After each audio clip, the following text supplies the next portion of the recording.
नमस्कार, मैं शंभू कुमार सिंह और आप देख रहे हैं नेशनल दस्तक। राजस्थान की खबर आप सबको पता है, सब लोग मजे ले रहे हैं। मेरा इंटरेस्ट बिल्कुल नहीं है। मेरा इंटरेस्ट है सचिन पायलट में। जब माधव सिंधिया के जो लड़के हैं ज्योतिरादित्य सिंधिया, जब वो बीजेपी में गए तो मेरा बिल्कुल इंटरेस्ट नहीं था, क्योंकि पायलट जब जा रहे हैं तो मेरा इंटरेस्ट है। गजेंद्र शेखावत, भंवरलाल शर्मा, विश्वेंद्र सिंह, ये तीन शख्स हैं जिनका नाम आ रहा है कि ये गजेंद्र शेखावत जो है वो केंद्रीय मंत्री हैं, भंवरलाल शर्मा कांग्रेस के विधायक है, विश्वेंद्र सिंह कांग्रेस के विधायक है। ये तीनों लोग जो है वो फोन टेप में इनका नाम आ रहा है, जैन साहब के नाम आ रहा है। मैं कुछ बातें करना चाहता हूं कि दरअसल इस देश में हो क्या रहा है, राजनीति क्या हो रही है। मेरा बिल्कुल इंटरेस्ट नहीं, क्योंकि ये सब बीजेपी जो आज कर रही है हॉर्स ट्रेडिंग या खरीद फरोख्त, ऐसा नहीं कि कांग्रेस नहीं करती है। अभी 6 विधायक थे बीएसपी के, उसको खुद गहलोत साहब ने खरीद लिया था। उस समय सचिन पायलट भी उसी पार्टी में थे। लेकिन इसका दूरगामी क्या असर पड़ेगा? अगर सचिन पायलट कांग्रेस छोड़ते हैं और वो बीजेपी में जाते हैं तो बीजेपी बहुत और मजबूत होगी। और मेरी चिंता बीजेपी से नहीं है, मेरी चिंता कांग्रेस की भी नहीं है कि कांग्रेस क्यों कमजोर होगी। कांग्रेस कमजोर हो, बर्बाद हो जाए, टूट जाए, उससे बहुजनों का बहुत भला नहीं होने वाला है। थोड़े बहुत अभी बदलाव दिख रहे हैं। मुझे नहीं पता कांग्रेस के जो ऊपर के लीडरशिप है वो इस बदलाव से सहमत भी है कि नहीं है। हार्दिक पटेल को अध्यक्ष बनाया गया, अच्छा है। लल्लू प्रसाद को बनाया गया, अच्छा है। छत्तीसगढ़ में भूपेश बघेल हैं, अच्छे हैं। गहलोत साहब भी अच्छे थे। मैं बात करूंगा एससी, एसटी, ओबीसी और माइनॉरिटी की राजनीति के लिहाज से। अगर सचिन पायलट बीजेपी में जाते हैं तो बीजेपी और मजबूत होगी और पूरा बहुजन आंदोलन कमजोर होगा, क्योंकि वो गुर्जर समाज से आते हैं। और राजस्थान की बात हो, मध्य प्रदेश की बात हो, यूपी की बात हो, दिल्ली की बात हो, गुर्जर समाज एक मजबूत किसान जाति है जिसको बहुजन आंदोलन से जोड़ने की बहुत जरूरत है, जैसे जाट समाज को और पटेल समाज को। तो अगर सचिन पायलट बीजेपी में जाते हैं तो बहुत नुकसान होगा। वैसे उम्मीदें कम लग रही है, उन्होंने खुद कहा है कि वो बीजेपी में नहीं जाना चाहते हैं। अच्छा, आप लोग सोचेंगे कि मुझे बीजेपी से कोई प्रॉब्लम है क्या? मुझे कोई प्रॉब्लम नहीं है। कांग्रेस से कोई प्रॉब्लम है क्या? मुझे कोई प्रॉब्लम नहीं। मुझे प्रॉब्लम है उन लोगों से जो इस देश में गैर बराबरी बनाए रखना चाहते हैं, जातिवाद बनाए रखना चाहते हैं, और सबसे बड़ी बात है जो संविधान को नहीं मानते हैं। अब आप कहें कि इसमें बीजेपी से क्या प्रॉब्लम? बीजेपी से प्रॉब्लम है, जब भी अभी बीजेपी की सरकार है, एससी एसटी के रिजर्व सीट है वहां तो रहेंगे, लेकिन सबसे ज्यादा नुकसान ओबीसी को होता है। जैसे बीजेपी कांग्रेस का ज्यादा ताकत बढ़ेगी, जनरल कैटेगरी के सीटें ज्यादा बढ़ती हैं और ओबीसी की भागीदारी कम होती है। और उससे भी बड़ी विडंबना है कि वो आरक्षण को पूरी तरह से खत्म करते हैं।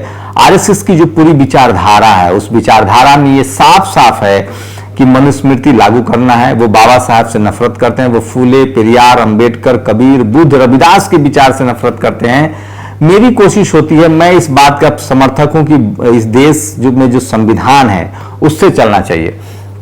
अब आप लोगों को क्या लगता है? कल मैं एक बहस कर रहा था तो ओबीसी के लोगों ने कहा कि हम हिंदुआइजेशन से अलग हैं, हिंदुआइजेशन के पार्ट हैं, लेकिन हम बीजेपी के समर्थक नहीं हैं। मैं सहमत हूं आप लोगों से, लेकिन मैं एक सवाल पूछना चाहता हूं। आज सचिन पायलट चले गए हैं, अगर वो बीजेपी में जाते हैं तो बीजेपी को वोट का फायदा होगा, लेकिन माधवराव सिंधिया के जाने से वोट का फायदा नहीं होगा, क्योंकि सवर्ण समाज जो है वो पूरी तरह से एकजुट है बीजेपी के साथ, पूरी तरह से एकजुट है। गजेंद्र शेखावत हो, भंवरलाल शर्मा हो या विश्वेंद्र सिंह हो, ये लोग क्यों बीजेपी को सपोर्ट करते हैं? सिर्फ वैचारिक आइडिया की वजह से। और उसकी वजह क्या है? हिंदुआइजेशन। और इसी आधार पे इस देश में बीजेपी को एससी क्यों वोट देता है? जो भी एससी वोट देता है वो सिर्फ और सिर्फ हिंदू के नाम पर वोट देता है, और इस नाम पर वोट देता है कि वो मुसलमानों को टाइट करके रखेगी। और जो भी पढ़ा लिखा शेड्यूल कास्ट का आदमी है, जो समझदार है, जो अपने राजनीतिक हक, सामाजिक हक बाबा साहब को मानता है, फुले, पेरियार, अंबेडकर को मानता है, वो बीजेपी को वोट नहीं करेगा। ठीक उसी तरह से ओबीसी के वो लोग जो बीजेपी को वोट देते हैं, उसकी वजह क्या है? विकास? बिल्कुल नहीं। जबकि ओबीसी के आरक्षण खत्म हो रहे हैं, ओबीसी का अधिकार खत्म हो रहा है, उसकी जमीन जायदाद, व्यापार, बिजनेस, कॉलेज, यूनिवर्सिटी, कॉलेज में पढ़ाई लिखाई, सबसे बुरी स्थिति में ओबीसी का। ओबीसी का कॉलेज, यूनिवर्सिटी में प्रोफेसर नहीं है, ब्यूरोक्रेसी में जज नहीं है, नौकरी में भागीदारी नहीं है, लेकिन वो फिर भी बीजेपी को जो वोट देते हैं, जो हिंदू के नाम पर वोट देते हैं, और इसलिए वोट देते हैं कि वो मुसलमानों को टाइट करेगा। ट्राइबल क्यों वोट देते हैं? ट्राइबल भी इसीलिए वोट देते हैं। अल्पसंख्यक समाज के लोग क्यों वोट देते हैं? बिल्कुल वोट बहुत कम ही देते हैं, नहीं तो राजस्थान, पंजाब में बीजेपी जीत जाती। मुस्लिम समाज के लोग उसको वोट नहीं देते हैं, क्योंकि धार्मिक रूप से वो उनको प्रताड़ित किया जाता है। अब रही बात कि आखिर जो पढ़ा लिखा तबका एससी एसटी ओबीसी का, वो बीजेपी को वोट क्यों नहीं करता है? वो सिर्फ इसलिए वोट नहीं करता है क्योंकि उसे पता है कि आरएसएस की जो पूरी विचारधारा है वो आरक्षण विरोधी है, वो जाति को बढ़ावा देते हैं, वो मनुस्मृति लागू करना चाहते हैं, वो वर्ण व्यवस्था लागू करना चाहते हैं, इसमें जाति पाति ऊंच नीच भेदभाव है। अब सवाल होता है कि ओबीसी के लोग जो जिनको आपका बेटा इंजीनियर नहीं बन जाएगा, कलेक्टर डीएम एसपी बिजनेसमैन नहीं बनेगा पूजा पाठ करने से, आपको स्कूल कॉलेज जाना पड़ेगा। तो एक बड़े मोर्चे पर आरएसएस कोशिश करती है कि जो अनरिजर्व कैटेगरी के लोग हैं वो इन सब जगहों पर जाए, सवर्ण समाज के लोग जाएं। मनुस्मृति तभी लागू हो सकती है जब बहुसंख्यक आबादी को पढ़ने लिखने से रोका जाए, उनको हाशिए पर रखा जाए। अब सवाल है कि इसका सॉल्यूशन क्या है? इसका सॉल्यूशन है सिर्फ सामाजिक चेतना। कल रंजन यादव नाम के शख्स थे, आज उन्होंने बहुत सारे उलूल जुलूल चीजें फेसबुक पर लिखा है, मैं उनसे सहमत नहीं हूं। भारत में एक तो जब आप बेहतर इंसान की बात करते हैं तो आपको बुद्धिज्म की बात करनी पड़ेगी। बुद्ध किसी धर्म का नाम नहीं है, बुद्ध सोशल साइंटिस्ट थे, वो हर तरह के कर्मकांड और धर्म के खिलाफ थे, इसलिए मैं बुद्ध को मानता हूं। बाबा साहब इसलिए बुद्ध को मानते थे और पूरी दुनिया में बुद्ध के विचारों को आगे फैलाया जा रहा है क्योंकि वो कर्म पर जोर देते थे, वो सोशल साइंटिस्ट थे। रविदास जी को क्यों मानता हूं? वो भी कर्म पर जोर देते थे, काम पर जोर देते थे। कबीर को क्यों मानता हूं? एक कहावत है कि एक मंदिर में कबीर की बकरी चली जाती थी। पुजारी ने कहा कि कबीर आपकी बकरी रोज मंदिर में चली आती है।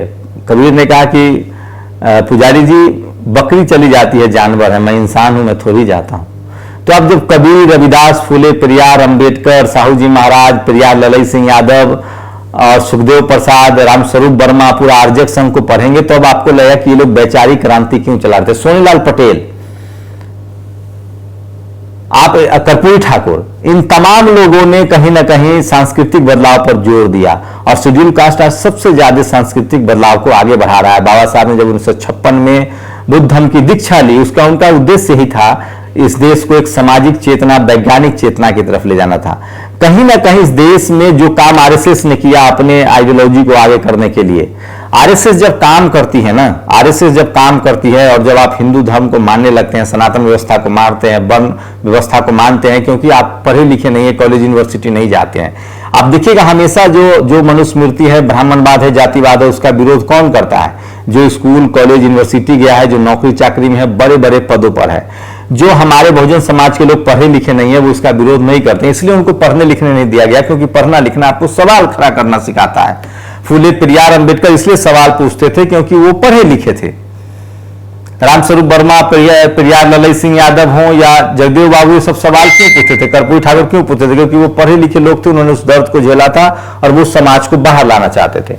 आप दोनों चीज नहीं हो सकता, ओबीसी के लोगों को समझना पड़ेगा। शेड्यूल कास्ट के सबसे ज्यादा लोग प्रोएक्टिव सोसाइटी कर रहे हैं, बहुत कम लोग अब उसके कर्मकांड में फंसे हुए हैं या अपने दुश्मन को वोट कर रहे हैं। ट्राइबल को भी समझना पड़ेगा, उनको भी पढ़ने लिखने नहीं दिया गया, मेन स्ट्रीम में नहीं आने दिया गया। लेकिन ओबीसी की जो 50% आबादी है उससे ज्यादा, उनको समझना पड़ेगा।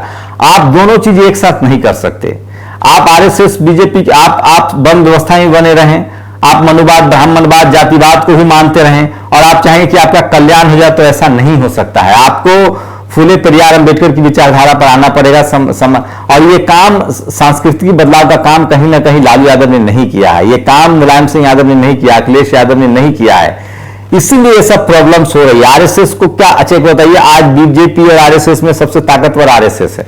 मोहन भागवत के सामने अमित शाह भी झुकते हैं, मोदी भी झुकते हैं। क्यों झुकते हैं? क्या वजह? कर्जा खा रखा है? नहीं, इसीलिए क्योंकि उनको पता है कि आरएसएस जितना काम करता है उतना ज्यादा बीजेपी का वोट बढ़ता है, कांग्रेस का वोट बढ़ता है, ममता बनर्जी का वोट बढ़ता है, नवीन पटनायक का वोट बढ़ता है। आरएसएस की कोशिश होती है कि सवर्ण लीडरशिप वाली पार्टियां हमेशा सत्ता में रहें, लेकिन ये समझ जो है वो बहुजनों के सामाजिक संगठन में नहीं है। और माननीय कांशीराम साहब ने कहा था कि जिन जातियों का सामाजिक संगठन मजबूत होता है, जिस समाज का सामाजिक संगठन मजबूत होता है, वही समाज राजनीति में मजबूत होता है। कहीं ना कहीं भारत में जो बहुजन लीडरशिप आई है, जैसे दक्षिण भारत में जो करुणानिधि ने काम किया, आप वहां आप पेरियार के अलावा किसी भी राजनीतिक आइडियोलॉजी को वहां आसपास नहीं फटकेंगे, चाहे वो एआईडीएमके हो या डीएमके हो। उन्होंने उस पर काम भी किया है। आज भी वहां रैलियां निकलती है कि we are not Hindu, we are, हम मूल निवासी हैं या हम द्रविड़ हैं। सोचिए कि जो डीएमके करुणानिधि की बेटी हैं, उन्होंने साफ साफ संसद में कहा अभी कि नहीं, आई एम नॉट हिंदू, मुझे भगवान ने पैदा नहीं किया, मैं बायोलॉजिकल संतान हूं, अपने माता पिता की वजह से मैं पैदा हुई हूं और मैं द्रविड़ीय हूं और मैं किसी भी धार्मिक कर्मकांड को नहीं मानता हूं। तो ये समझना पड़ेगा। और इसके लिए सबसे ज्यादा काम कर रहा है ओबीसी के लिए, एससी एसटी माइनॉरिटी के लिए बामसेफ, जो कि मानवर कांसीराम साहब ने बनाई थी। बामसेफ जब तक आपके पास नहीं होगा तब तक आप राजनीतिक रूप से नहीं जीत सकते। अब सोचिए कि अगर तेजस्वी यादव को लगता है कि वो पूजा पाठ करके हिंदुओं का वोट ले लेंगे तो वो गफलत में, उनको हो सकता है ओबीसी के लोग वोट दें, यादव वोट दे जाति की वजह से, जाति की उनको जो भी वोट मिल रहा है वो जाति की वजह से मिल रहा है, यादव वोट दे, शेड्यूल कास्ट का वही लोग उनको वोट देगा जो बहुजन आंदोलन को समझता है, फुले परियार अम्बेडकर को समझता है और जो आरएसएस को नहीं मानता है। आदिवासी वही वोट देगा, मुसलमान इसलिए वोट देता है क्योंकि धार्मिक वजह से वो बीजेपी से दूर है और बीजेपी से एट्रोसिटी है। लेकिन अगर ये समझते हैं तेजस्वी यादव की जो पूजा पाठ करने वाला, सनातन को मानने वाला या वन व्यवस्था को मानने वाला, कर्मकांड वाला जो ओबीसी है या एससी है वो उनको वोट दे देगा, तो वो गलत है। क्योंकि जो सवर्ण व्यवस्था है, जो सनातन व्यवस्था है, जो मनुस्मृति है, उसके हिसाब से जो हिंदू धर्म के सबसे बड़े कॉन्ट्रैक्टर है इस देश में, हिंदू धर्म के नाम पर जो वोट ले रहे हैं वो बीजेपी ले रहा है। यहां कांग्रेस तक को नहीं मिल रहा है। ममता बनर्जी को कौन वोट दे रहा है? ममता बनर्जी को सवर्ण वोट नहीं दे रहे हैं, लेफ्टिस्ट सवर्ण भी वोट नहीं दे रहे, नवीन पटनायक को सवर्ण वोट नहीं दे रहे हैं। पूरे देश में सवर्ण समाज के लोग वोट दे रहे हैं सिर्फ और सिर्फ बीजेपी को। और वो क्यों दे रहे हैं वोट? उनको आरक्षण खत्म करवाना है, उनको मुसलमानों को टाइट रखना है, उनको जाति व्यवस्था खत्म बनाए रखनी है, ऊंच नीच बनाए रखना है। लेकिन ओबीसी के लोग जो वोट दे रहे हैं बीजेपी को, एससी के लोग जो वोट दे रहे हैं बीजेपी को, एसटी के लोग जो वोट दे रहे हैं बीजेपी को, वो हिंदू धर्म के नाम पर दे रहे हैं और मुस्लिमों से नफरत की वजह से दे रहे हैं। इसका मतलब आपने सामाजिक आंदोलन नहीं किया, सामाजिक काम नहीं किया, इसी वजह से आपके लोग आपके साथ नहीं है। ये काम बामसेफ करा। इसलिए मैं कह रहा हूं इस देश में बहुजनों को बामसेफ की मदद करनी चाहिए। बामसेफ जितना ज्यादा फलेगा, फूलेगा, मजबूत होगा, उतना ज्यादा फायदा उनको होगा। सोनेलाल पटेल उन्होंने क्यों बुद्ध धर्म अपनाया? प्रिया ललित सिंह यादव ने क्यों अपनाया? जगदेव बाबू क्यों धर्म की कभी बात नहीं करते थे? रामस्वरूप वर्मा क्यों नहीं करते थे? सरदार पटेल ने क्यों आरएसएस को बैन किया? तो आपको समझना पड़ेगा। ये बातें आप अगर नहीं समझेंगे, जो भी ओबीसी के लोग हैं उनको लगता है कि वो सनातनी बने रहेंगे, वन व्यवस्था को भी मानेंगे और वो उनकी सरकार भी चलेगी, तो ये संभव नहीं है। लालू यादव के या तेजस्वी यादव को या अखिलेश यादव को, यहां तक कि मायावती जी को लगता है तो गलत। मायावती जी को आज वही वोट दे रहा है लोग जो बहुजन दलों को वही वैसे वोट मिलता है, जाति की वजह से। यादव इसलिए लालू यादव को वोट करता है क्योंकि उनको लगता है कि मेरी जाति क्या है, ये एक नॉर्मल समझ है। लेकिन जाति पर ज्यादा भारी धर्म पड़ता है और धर्म की वजह से आज बहुत सारे यादव, बहुत सारे एससी एसटी ओबीसी की जो जातियां हैं वो बीजेपी को वोट कर रही है। इसका मतलब है कि आपको सांस्कृतिक बदलाव बहुत जरूरी है राजनीतिक बदलाव के लिए। जब तक आप सांस्कृतिक बदलाव की तरफ नहीं बढ़ेंगे, राजनीतिक बदलाव नहीं आएगा। मान्यवर साहब ने जो बामसेफ बनाई थी उसी की वजह से बीएसपी मजबूत हुई। आज बामसेफ की वजह से ही लोग एससी एसटी के, जो ओबीसी की बाकी जातियां के लोग हैं, एससी जातियां के लोग हैं, वो अगर आरजेडी या अखिलेश को वोट दे रहे हैं क्योंकि वो किसी भी कीमत पर आरएसएस के साथ नहीं जाएंगे। जो भी एससी एसटी ओबीसी माइनॉरिटी आज बीजेपी के खिलाफ है वो सिर्फ और सिर्फ आरएसएस की वजह से, आरक्षण बचाने के लिए और अपने हक अधिकार के लिए। लेकिन जैसे ही जो धार्मिक लोग हैं एससी एसटी ओबीसी माइनॉरिटी के, वो बीजेपी को वोट देते हैं धर्म की वजह से। तो आपको अगर लगता है कि धर्म के नाम पर आप वोट ले लेंगे अपने लोगों से, तो जो धर्म मानेगा, जो सनातन व्यवस्था को मानेगा, जो वन व्यवस्था को मानेगा, जो जातिवाद को मानेगा, वो आज के डेट में आरजेडी तो छोड़ दीजिए, वो कांग्रेस, नवीन पटनायक और ममता बनर्जी को वोट नहीं दे रहा तो आपको खाक वोट देगा साहब। तो ये समझना पड़ेगा कि दोनों चीज एक साथ नहीं चल सकता। अगर आप सामाजिक बदलाव के लिए तैयार नहीं है, जैसे आरएसएस काम करती है, जिस तरह से आरएसएस कांवड़ियों के लिए बड़े बड़े पंडाल लगवाती है, जिस तरह से आरएसएस आदिवासियों के लिए धार्मिक उसको हिंदू धर्म की तरफ धकेल रही है, जिस तरह से वो मुसलमानों को रात दिन गाली देते हैं क्योंकि उसी धर्म के नाम पर उनका वोट बैंक मजबूत हो।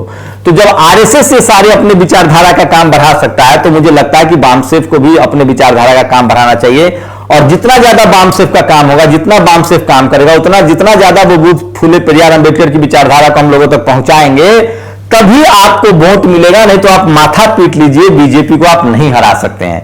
जो कांग्रेस सवर्ण समाज की पार्टी है, उसको भी आज लिबरल होने की वजह से या मुस्लिम प्रेमी होने की वजह से वोट नहीं दे रहे हैं एससी एसटी ओबीसी के हिंदू लोग, तो आपको कैसे वोट दे देंगे? आपको सिर्फ यादव का कुछ वोट मिल जाएगा जाति की वजह से, बाकी यादव जो कट्टर हिंदू है वो वोट करेगा बीजेपी को। या उसका दूसरा रास्ता है जब लोग बहुजन समाज के लोग सूर्य पेरियार अंबेडकर को पढ़ने लगे, उनकी विचारधारा को मान लगे, वो बुद्धिस्ट ऐसे ही हो जाएंगे। तो सामाजिक बदलाव के बिना राजनीतिक बदलाव नहीं हो सकता। ये जो लोग भी गफलत पाल रहे हैं कि वो जय श्री राम भी बोल लेंगे, मंदिर में जाके नमाज भी पढ़ लेंगे, उनको वोट मिल जाएगा, तो वो मुश्किल में है। बीजेपी के नेता कितना भी मस्जिद जाए, कितने भी वो लेके आ जाए शाहनवाज हुसैन, मुसलमान वोट नहीं करेंगे, क्योंकि धार्मिक वजह से वो उनको सूट नहीं करता है। उसी तरह से कितना भी बहुजन लीडरशिप वाली पार्टियां जो हैं वो सवर्ण नेता ले आए अपनी पार्टी में, कितना भी जय श्री राम बोल ले, मंदिर के पक्ष में परोकार कर ले, लेकिन जो हिंदू धर्म के नाम पर वाला वोट है वो वोट उसी को जाएगा जिसके पक्ष में आरएसएस खड़ा है, क्योंकि वो आरएसएस का तैयार किया वोट है। और उसी तरह से कोई भी जाति हो जो वामसेफ से जुड़ा हुआ है, SC ST OBC, वो वोट किसी भी कीमत पर आरएसएस को नहीं जाएगा, वो वोट जाएगा बहुजन दलों को। तो इसलिए मैं कह रहा हूं बिना वैचारिक क्रांति के, बिना सामाजिक बदलाव के इस देश में बहुजनों की सत्ता नहीं आने वाली है। और अगर आप ऐसा सोच रहे हैं तो आप ख्याली पुलाव में। इसको लेकर मायावती ने बहुत काम किया है, यह समझना पड़ेगा। हाँ, अखिलेश यादव, लालू यादव को इतना क्लीन चिट दिया जा सकता है तेजस्वी यादव को कि वो धार्मिक कर्मकांड को जब उनकी सरकार आती है तो बढ़ाते नहीं है, लेकिन वो अपना आंदोलन भी नहीं चलाते हैं। तो जब तक आरएसएस के पैरेलल में वामसेफ मजबूत नहीं होगा तब तक आपकी राजनीतिक सत्ता नहीं आने वाली है, क्योंकि जब तक धर्म की राजनीति होगी इस देश में तब तक बीजेपी सब पर भाई रहेगी। इसलिए आरएसएस और बीजेपी, धर्म उसका सबसे बड़ा हथियार है। बहुजनों को जाति